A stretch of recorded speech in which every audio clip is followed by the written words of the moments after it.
नमस्कार दोस्तों, इस वीडियो में बात करेंगे धनु वालों के लिए मई 2025 महीने के मासिक राशि फल की। जानिए इस महीने ग्रहों की चाल आपके जीवन को कैसे प्रभावित करेगी। कैरियर, नौकरी, व्यापार, पढ़ाई, सेहत और शादीशुदा जिंदगी, हर पहलू पर आसान भाषा में बात करेंगे। पूरा वीडियो जरूर देखें और जानें मई 2025 में क्या खास रहेगा धनु राशि के लिए। सबसे पहले समझते हैं कि मई 2025 के महीने में ग्रहों की स्थितियाँ कैसी रहने वाली है। मई के महीने में आपके राशि स्वामी देवगुरु बृहस्पति का महत्वपूर्ण राशि परिवर्तन होगा। बृहस्पति 13 मई तक रहेंगे आपके छठे भाव में वृषभ राशि में, फिर 14 मई को प्रवेश कर जाएंगे मिथुन राशि में आपके सातवें भाव में। मंगल देव रहेंगे नीच राशि कर्क में अष्टम भाव में। बुध ग्रह 6 मई तक चतुर्थ भाव में रहेंगे मीन राशि में। उसके बाद 23 मई तक पंचम भाव में मेष राशि में, फिर वृष राशि में प्रवेश करेंगे छठे भाव में। शनि देव रहेंगे मीन राशि में आपके चतुर्थ भाव में। शनि की कंटक ढैया आपको चल रही है। मई के महीने में राहु केतु का भी महत्वपूर्ण राशि परिवर्तन होगा। राहु 17 मई तक रहेंगे मीन राशि में आपके चतुर्थ भाव में। 18 मई को राहु प्रवेश करेंगे कुंभ राशि में आपके तीसरे भाव में। केतु 17 मई तक रहेंगे आपके दशम भाव में कन्या राशि में। 18 मई को प्रवेश करेंगे आपके नवम भाव में सिंह राशि में। सूर्य देव 13 मई तक रहेंगे मेष राशि में आपके पंचम भाव में, फिर 14 मई को प्रवेश कर जाएंगे वृषभ राशि में आपके छठे भाव में। शुक्र ग्रह रहेंगे अपनी उच्च राशि मीन में आपके चतुर्थ भाव में। ग्रहों की स्थिति को समझने के बाद अब देखते हैं कि ये हमें क्या संकेत देती है। सबसे पहले बात करते हैं आपके कैरियर की। कैरियर नौकरी को 10वें भाव से देखा जाता है। दशम भाव पर शुक्र और शनि की दृष्टियां रहने वाली हैं। 13 मई तक बृहस्पति की 5वीं दृष्टि दशम भाव पर रहेगी। दशम भाव में अच्छी बात यह है कि केतु दशम भाव से 18 मई को निकल जाएंगे। दशम भाव के स्वामी बुध 6 मई से पहले चतुर्थ भाव में, 6 से 23 मई के बीच पंचम भाव में, उसके बाद छठे भाव में रहने वाले हैं। दशम भाव व सप्तम भाव के स्वामी बुध की स्थिति ज़्यादातर समय कमजोर रहेगी, जिस कारण इस महीने कोई बड़ा रिस्क लेना उचित नहीं रहेगा। इस महीने आपके कार्यक्षेत्र में उतार चढ़ाव का प्रभाव देखने को मिल सकता है। मई में दशम भाव का स्वामी बुध प्रारंभ में चतुर्थ भाव में है, जो मानसिक थकावट और पारिवारिक जिम्मेदारियों के कारण कार्य में फोकस कम कर सकता है। 6 मई के बाद बुध पंचम भाव में जाकर थोड़ी रचनात्मकता और योजना लाएगा, लेकिन असली प्रैक्टिकल बेनिफिट 23 मई के बाद होगा, जब बुध छठे भाव में प्रवेश करेगा। यह समय आपके लिए ऑफिस के टारगेट्स को हिट करने, प्रेजेंटेशन में बेहतर प्रदर्शन और अधिकारियों से सराहना पाने का रहेगा। यदि आप नौकरी में बदलाव करने के इच्छुक हैं तो महीने के आखिरी सप्ताह में ही ऐसा कदम उठाना ठीक रहेगा। शनि की ढैया आपके लिए चल रही है, इसलिए ऑफिस पॉलिटिक्स और अधिक जिम्मेदारियों का सामना करना पड़ सकता है, लेकिन 14 मई के बाद सूर्य का छठे भाव में आना आपको आत्मविश्वास और नेतृत्व क्षमता देगा, जिससे आप अपने काम में जीत हासिल कर सकते हैं। नौकरी पेशा लोग अपने वरिष्ठ सहकर्मियों के साथ महीने के दूसरे हिस्से में तालमेल बिठाने में बेहतर तरीके से कामयाब हो सकेंगे। बिजनेस व्यापार की बात करें तो इसे सप्तम भाव से देखा जाता है। बुध आपके सप्तम भाव के स्वामी हैं। देवगुरु बृहस्पति 14 मई को सप्तम भाव में प्रवेश करेंगे। बुध की स्थिति मजबूत नहीं है, इसलिए व्यापार व्यवसाय में इस महीने कोई बड़ा रिस्क लेना उचित नहीं रहेगा। 14 मई के बाद बृहस्पति का सप्तम भाव में गोचर व्यापारियों के लिए बहुत शुभ रहेगा। नई साझेदारियां बन सकती हैं, पुराने क्लाइंट से दोबारा काम मिल सकता है और विस्तार की योजना बन सकती है।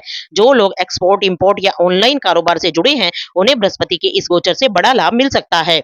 18 मई के बाद राहु तीसरे भाव में चला जाएगा, जो बिजनेस के लिए साहस, रिस्क लेने की क्षमता और नए कनेक्शन बनाने का समय दर्शाता है। यह समय विज्ञापन, प्रचार और नए व्यापारिक संपर्कों के लिए अनुकूल है। केतु का नवम भाव में आना यह संकेत देता है कि आप अपने व्यापारिक अनुभव और विचारधारा को अब नया रूप देंगे, लेकिन बिना किसी स्पष्ट योजना के निर्णय ना लें। कुल मिलाकर निष्कर्ष की बात करें तो नौकरी पेशा लोगों के लिए मई का पहला भाग थोड़ा संघर्षपूर्ण रहेगा, लेकिन महीने के मध्य में हालात सुधरेंगे। 23 मई के बाद से प्रगति के रास्ते खुलेंगे। व्यवसायियों के लिए 14 मई के बाद का समय विशेष फलदायक रहेगा। साझेदारियों में लाभ, क्लाइंट बेस में विस्तार और निवेश के नए मौके प्राप्त हो सकते हैं। मंगल, शनि और केतु जैसे ग्रहों के चलते जल्दबाजी या विवादों से बचे। अब बात करते हैं आर्थिक स्थिति की। मई 2025 का महीना धनु राशि वालों के लिए आर्थिक रूप से मिश्रित लेकिन संतुलन योग्य रहेगा। महीने की शुरुआत में कुछ व्यय आपकी जेब पर बोझ डाल सकते हैं, लेकिन महीने के मध्य और अंतिम हिस्से में स्थितियां सुधरती दिखाई देती हैं। 14 मई के बाद देवगुरु बृहस्पति का गोचर आपके सप्तम भाव में होगा। उनकी 5वीं दृष्टि लाभ भाव पर रहेगी, जो व्यवसाय से जुड़ी आमदनी में वृद्धि के संकेत दे रहा है, खासकर उन लोगों के लिए जो पार्टनरशिप में काम करते हैं या किसी कंसल्टेंसी, एजुकेशन, हेल्थ, फाइनेंस क्षेत्र से जुड़े हैं। राहु का तीसरे भाव में प्रवेश आपको साहसी निर्णय लेने और नए आय के स्रोत खोजने की प्रेरणा देगा। मंगल का अष्टम भाव में होना अचानक खर्च या आकस्मिक धन हानि की संभावना दिखाता है। मेडिकल खर्च, टैक्स, लीगल मामलों पर धन खर्च हो सकता है। शेयर बाजार में या कोई भी रिस्की निवेश ना करें। 14 मई को सूर्य और 23 मई को बुध का छठे भाव में आना कर्ज चुकाने, लोन मैनेजमेंट और लोन अप्रूवल के लिए समय अनुकूल बना रहा है। यदि आपने पहले कोई लोन लिया है तो इस समय उसे नियंत्रित करना संभव हो सकता है। अब बात करते हैं स्वास्थ्य की। पहला भाव, वो पहले भाव का स्वामी स्वास्थ्य के बारे में महत्वपूर्ण जानकारी देता है। धनु वालों के लिए स्वास्थ्य के मामले में मई का महीना खुशखबरी वाला है, क्योंकि 18 मई को आपकी राशि के स्वामी बृहस्पति छठे भाव से निकलकर सप्तम भाव में प्रवेश करेंगे, जहां से वे अपनी 7वीं दृष्टि से पहले भाव को मजबूती देंगे। छठे भाव में बृहस्पति का गोचर अच्छा नहीं माना जाता है। 14 मई को बृहस्पति सप्तम भाव में प्रवेश करेंगे, जहां से यह आपके लगन भाव पर दृष्टि डालेंगे। यह स्थिति आपकी रोग प्रतिरोधक क्षमता को धीरे धीरे मजबूत करेगी और स्वास्थ्य में सुधार लाएगी। 14 मई को सूर्य का छठे भाव में प्रवेश शरीर में गर्मी, सिरदर्द, पेट की जलन जैसी समस्याएं उत्पन्न कर सकता है। मंगल अष्टम भाव में और नीच राशि कर्क में स्थित है। यह अचानक स्वास्थ्य समस्याओं का संकेत देता है, जैसे चोट, फूड पॉइजनिंग या अचानक दर्द। शनि और 17 मई तक राहु दोनों चतुर्थ भाव में स्थित हैं। यह स्थिति मानसिक बेचैनी से जुड़ी समस्या पैदा कर सकती है। कुल मिलाकर मई 2025 में धनु वालों के लिए स्वास्थ्य को लेकर महीने का पहला भाग थोड़ा चुनौतीपूर्ण रहेगा, विशेषकर पेट, रक्तचाप से संबंधित। अब बात करते हैं रिश्तों की। वैवाहिक जीवन को सप्तम भाव से देखा जाता है। सप्तम भाव में 14 मई को बृहस्पति प्रवेश करेंगे। सप्तम भाव के स्वामी बुध की स्थिति पूरा महीना बहुत मजबूत नहीं रहने वाली है। महीने के पहले भाग में वैवाहिक जीवन में संघर्ष दिखाई दे रहा है। परस्पर समझ बनाने के लिए आपको मेहनत करनी होगी। सप्तम भाव में 14 मई से बृहस्पति का गोचर हो रहा है। यह एक शुभ संकेत है। बृहस्पति गुरु का गोचर सप्तम भाव में पति पत्नी के बीच परस्पर समझदारी, आदत और सौहार्द को बढ़ाता है। यदि दाम्पत्य जीवन में पहले से कोई तनाव था तो अब धीरे धीरे हल निकलने लगेंगे, लेकिन बृहस्पति के इस गोचर के बाद रिश्ते में मर्यादाओं का विशेष तौर पर ख्याल रखें। शुक्र उच्च स्थिति में होकर चतुर्थ भाव में है। इससे घर परिवार में आनंद, रोमांटिक माहौल और सौंदर्य बोध बढ़ेगा। शनि चतुर्थ भाव में है, जिस कारण कभी कभी पारिवारिक जीवन में थोड़ी दूरी आ सकती है। आपसी बातों को गंभीर रूप से लेने की प्रवृत्ति बढ़ सकती है, जिससे संवाद में रुकावट संभव है। मंगल अष्टम भाव में और नीच राशि में है, तो जीवन साथी के स्वास्थ्य या मूड को लेकर चिंता हो सकती है। छोटी बातों में बहस से बचे और संयम से काम ले। प्रेम संबंधों की बात की जाए तो उसे पंचम भाव से देखा जाता है। पंचम भाव में 6 मई से 23 मई के बीच बुध रहेंगे। सूर्य भी वहां 13 मई तक रहेंगे। पंचम भाव के स्वामी मंगल नीच राशि में रहने वाले हैं। इस महीने मंगल की यह स्थिति संबंधों में अशुभता देने का काम कर सकती है। आपस में आर्गुमेंट्स या लड़ाइयाँ देखने को मिल सकती हैं। महीने के पहले हिस्से में सूर्य का गोचर पंचम भाव में रहेगा।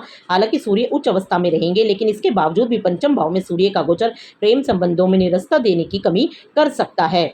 अब बात करते हैं शिक्षा पक्ष की। शिक्षा पक्ष को भी पंचम भाव से देखा जाता है। मंगल देव, जो कि आपके पंचम भाव के स्वामी हैं, इसी महीने कर्क राशि में नीच के रहेंगे, तो शिक्षा के लिए संघर्ष हो सकता है, क्योंकि मंगल की नीच राशि में स्थिति कुछ चुनौतियों को जन्म देती है। इस समय छात्रों को अपने शैक्षिक लक्ष्य को प्राप्त करने में विशेष प्रयासों की आवश्यकता हो सकती है। खासतौर पर यदि आप प्रतियोगी परीक्षाओं की तैयारी कर रहे हैं तो आपको अतिरिक्त मेहनत और आत्मविश्वास की जरूरत पड़ेगी। आपको इस महीने अपनी शिक्षा जीवन में अच्छा प्रदर्शन करने के लिए अपनी योजनाओं को फिर से व्यवस्थित करना होगा और शारीरिक मानसिक रूप से स्वस्थ रहने का प्रयास करना होगा। विदेश यात्रा की बात करें तो इसे 12वें भाव से देखा जाता है। 12वें भाव के स्वामी मंगल का 8वें भाव में होना अचानक यात्रा के संकेत देता है। ऐसे समय में विदेश यात्रा की योजना में किसी अप्रत्याशित मोड़ की संभावना हो सकती है। मंगल की स्थिति आपको यात्रा के दौरान सावधानी रखने की आवश्यकता है। यात्रा के समय किसी भी प्रकार के शारीरिक या मानसिक तनाव से बचने के लिए आपको तैयार रहना होगा, और यह भी हो सकता है कि यात्रा के दौरान आपको अप्रत्याशित चुनौतियों का सामना करना पड़े। कुल मिलाकर मई का महीना विदेश यात्राओं के लिए बहुत ज़्यादा शुभ नहीं है। अब बात करते हैं मई महीने के विशेष उपायों की। हर रोज 3 बार हनुमान चालीसा का पाठ करें और 10 मिनट ओम अंगारकाय नमः इस मंत्र का भी जाप करें। बृहस्पतिवार को केले के पौधे की पूजा करें, उसके नीचे दीपक जलाएं, हल्दी मिला हुआ जल उसके जड़ में डालें। शनिवार को छाया दान करें, एक स्टील की कटोरी में सरसों का तेल डालें और 1 रुपये का सिक्का डालें। फिर उसमें अपना चेहरा देखकर उसे दान कर दें या पीपल के नीचे रख दें। अगर आपको ये वीडियो अच्छी लगी हो तो इस वीडियो को लाइक, शेयर एंड चैनल को सब्सक्राइब जरूर कीजिएगा।